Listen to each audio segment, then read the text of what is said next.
मुझे जवाब दीजिए, ये जो आतंकवादी है, ये नक्सलवादी है, उनके पास शस्त्र और बारूद कहां से आता है? वो तो विदेश की धरती से आता है और सीमाएं संपूर्ण रूप से आपके कब्जे में है। सीमा सुरक्षा बल आपके कब्जे में है। मैंने उनको दूसरा सवाल पूछा।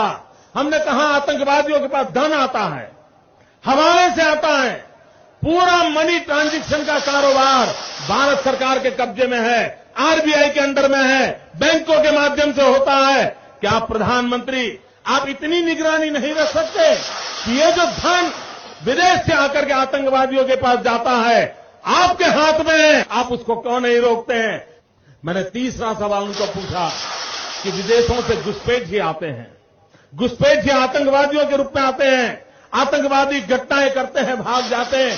प्रधानमंत्री जी आप मुझे बताइए, सीमाएं आपके हाथ में है, कोस्टल सिक्योरिटी आपके हाथ में है, बीएसएफ सेना सब आपके हाथ में है, नेवी आपके हाथ में है, ये विदेश से घुसपैठिए कैसे घुस जाते हैं? मैंने चौथा सवाल पूछा, सारा कम्युनिकेशन भारत सरकार के अंडर में है। कोई भी अगर टेलीफोन पे बात करता है, ईमेल भेजता है, कोई भी कम्युनिकेशन करता है, भारत सरकार उसको इंटरप्ट कर सकती है। इंटरप्ट कर करके जानकारियां पा सकती है कि आतंकवादी गतिविधि के अंदर कौन सा कम्युनिकेशन चल रहा है और आप उसे रोक सकते हो। मैं पूछना चाहता हूं प्रधानमंत्री जी को, इस विषय में आपने क्या किया है? मैंने पांचवा सवाल उनको पूछा कि आप विदेशों में जो आतंकवादी भाग चुके हैं, जो लोग विदेश में बैठ करके हिंदुस्तान में आतंकवाद की घटनाएं कर रहे हैं, उनको प्रत्यारोपण के द्वारा हिंदुस्तान लाने का हमें अधिकार होता है। आपकी विदेश नीति में वो क्या ताकत है? एक बार इन पांचों चीजों पर कुछ करके दिखाइए, आतंकवाद जड़ मूल से उखड़ जाएगा।